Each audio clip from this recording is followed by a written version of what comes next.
નમસ્કાર દર્શક મિત્રો, લોકવાણી રેડિયો 90.4 FM કૃષિ વિજ્ઞાન કેન્દ્ર અંબુજા ફાઉન્ડેશનમાં આપ સર્વે મિત્રોનું હાર્દિક સ્વાગત કરું છું. મિત્રો, આજે છે વિશ્વ રેડિયો દિવસ. આખું વિશ્વ છે એ રેડિયો દિવસ ઉજવી રહ્યું છે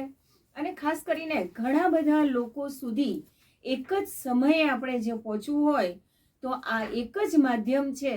કે ઘણા બધા લોકો સુધી આપણે પહોંચી શકીએ. અને 99.99% આપણે જો વાત કરીએ ને કે સીધા કે આડકતરી રીતે આપણે લોકો સુધી પહોંચવા માટેનું આ એક બેસ્ટ માધ્યમ છે.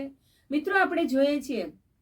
કે ટેલિવિઝન કે ટીવીમાં ઘણા બધા કાર્યક્રમો આપણે સાંભળીએ છીએ અને ઘણા બધા લોકો ટીવી જુએ છે, પણ મિત્રો એમાં છે આપણે સમય આપવો પડે છે. જ્યારે આપણો આ રેડિયો છે એને સામે બેસીને સાંભળવું પડતું નથી અને આપણે કૃષિ વિજ્ઞાન કેન્દ્રનો આ કોમ્યુનિટી રેડિયો સ્ટેશન છે એમાં ખાસ કરીને કૃષિલક્ષી માહિતી છે એ લોકો સુધી પહોંચાડવામાં આવે છે. કારણ કે આપણો દેશ છે એ કૃષિ પ્રધાન દેશ છે. એમાં સૌપ્રથમ સવારે સિગ્નેચર ટ્યુન આવે છે, પછી આજના ખેતીના ભાવો વિશેના સમાચાર આવે છે, પછી આજના દિવસનું મહત્વ વિશે સમજાવવામાં આવે છે,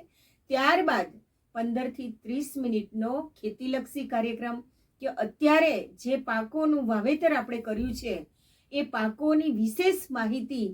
કૃષિ વિજ્ઞાન કેન્દ્ર લોકવાણી રેડિયો દ્વારા પ્રસારણ કરવામાં આવે છે.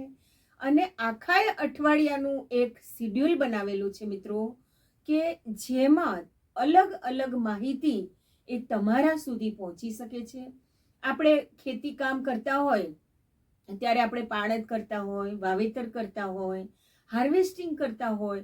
કે ખેતીનું કોઈ પણ કાર્ય આપણે કરતા હોય અથવા ખેત મહિલાઓ રસોઈ બનાવતી હોય તો મિત્રો ખેતીની અવનવી જાણકારી, પ્રાકૃતિક કૃષિ, પ્રાકૃતિક કિચન ગાર્ડન, એમાં જીવામૃત, બીજામૃત, ઘનજીવામૃત, 10 પરણી અર્ક, બ્રહ્માસ્ત્ર, નિમાસ્ત્ર,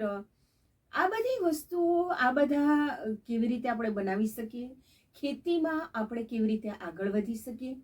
અને સાંભળીએ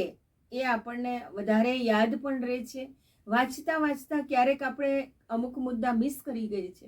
પણ સાંભળવું આપણે લગભગ બધાને ગમતું હોય છે. તો મિત્રો, આવી જ કંઈક સફળ વાર્તાઓ હોય, કૃષિ વિજ્ઞાન કેન્દ્રના અગ્રહરોળ નિદર્શન હોય, ઓન ફાર્મ ટેસ્ટિંગ થયા હોય, નવા બિયારણની સારી જાતો હોય, બિયારણનો પટ કેવી રીતે આપવો, એને રોગ જીવાત વિશેની માહિતી હોય,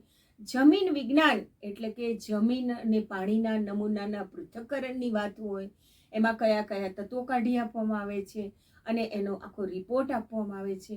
પછી ક્રોપ કાફેટેરિયા એટલે કે જેનું પણ વાવેતર અલગ અલગ વેરાયટીઓનું વાવેતર કરેલું હોય છે, જેથી ખેડૂત નજરે જોઈ અને નક્કી કરી શકે કે મારા ખેતરમાં કઈ જાત છે એ વાવી છે. ત્યારબાદ ગૃહ વિજ્ઞાન લેબોરેટરી એટલે કે આપણા ત્યાં ટામેટા થયા તો ટામેટામાંથી કેચઅપ અને સોસ કેવી રીતે બનાવવું, કાચા પપૈયા છે તો એમાંથી તૂટી ફૂટી કેવી રીતે બનાવવી, આજે ડ્રેગન ફ્રૂટનું વાવેતર ખેડૂતો કરે છે તો ડ્રેગન ફ્રૂટમાંથી જેલી બનાવીને આપણે બાળકોને આપી શકીએ. આંબળા અત્યારે શિયાળાની સિઝન છે અને વિટામિન સી ભરપૂર પ્રમાણમાં છે તો એમાંથી કેન્ડી કેવી રીતે બનાવી, એમાંથી ચ્યવનપ્રાશ કેવી રીતે બનાવો અને કઈ રીતે આંબળું છે 12 મહિના સુધી આપણે ખાઈ શકીએ. આવી અવનવી વાતો છે એ આપણે લોકવાણી રેડિયો દ્વારા પ્રસારણ કરવામાં આવે છે. અને મિત્રો, ક્યારેય વિચાર્યું ન હોય અને ક્યારેય સાંભળ્યા ન હોય એવા અકલ્પનીય સરસ મજાના ભજન હોય, સંગીત હોય, લોક ડાયરા હોય, સાહિત્ય હોય,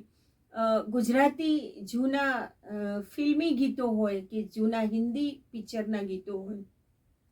આ બધું જ સાહિત્ય આપણને કામ કરતા કરતા સાંભળવા મળે અને આપણી ખેતીની વાત છે એ આપણા